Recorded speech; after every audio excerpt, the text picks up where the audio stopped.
নজর রাখবো পরবর্তী সংবাদে।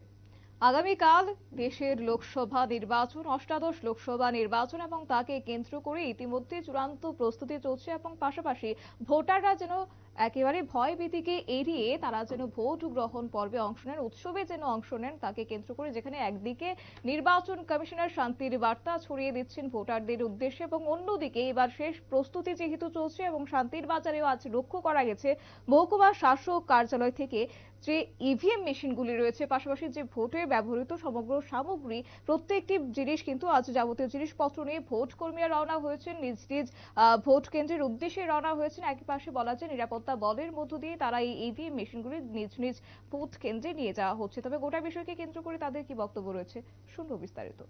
পার্সেল হলো আমাদের প্রায় 50টা টিম ডিসপার্স হয়ে গেছে 65টা টিমের মধ্যে।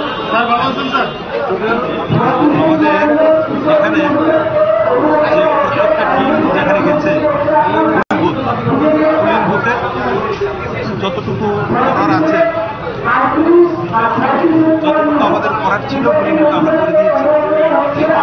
যত টয়লেট, ইলেকট্রিসিটি, ক্লিনিং সবকিছু করা হয়ে গেছে। আর প্রত্যেক পুলিং বুথে ওয়েবকাস্টিং হবে, তো কন্টিনিউ ওয়েবকাস্টিং হবে। তো আমাদের টিম যেই ইভিএম সহ আর মেটেরিয়াল সহ ওনারা চলে গেছেন, আর 10 থেকে 15টা বাকি আছে, ওনারা চলে যাবেন আধা ঘন্টার মধ্যে।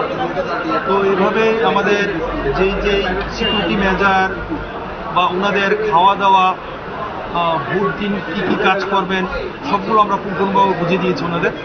আশা করি ওনারা পুলিং যে প্রসেসটা ওনারা কমপ্লিট করবেন এবং সাকসেস করবেন। আপনারা শুনলেন তাদের বক্তব্য। এবং আজ ইভিএম মেশিন সহ ভোট কর্মীরা এবং পাশাপাশি কেন্দ্রীয় বাহিনীর জওয়ানদের নিরাপত্তার মধ্য দিয়েই আজ তারা নিজ নিজ ভোট কেন্দ্রের উদ্দেশ্যে রওনা দিয়েছেন। ইভিএম মেশিন সহ বিভিন্ন ভোটের সামগ্রীগুলি নিয়ে যাওয়া হচ্ছে, যেহেতু রাত পোহালে ভোট আর মাত্র কিছু সময়ের অপেক্ষা। এই নিচ্ছে ছোট্ট একটি বিজ্ঞাপন বিরতি, সঙ্গে থাকুন।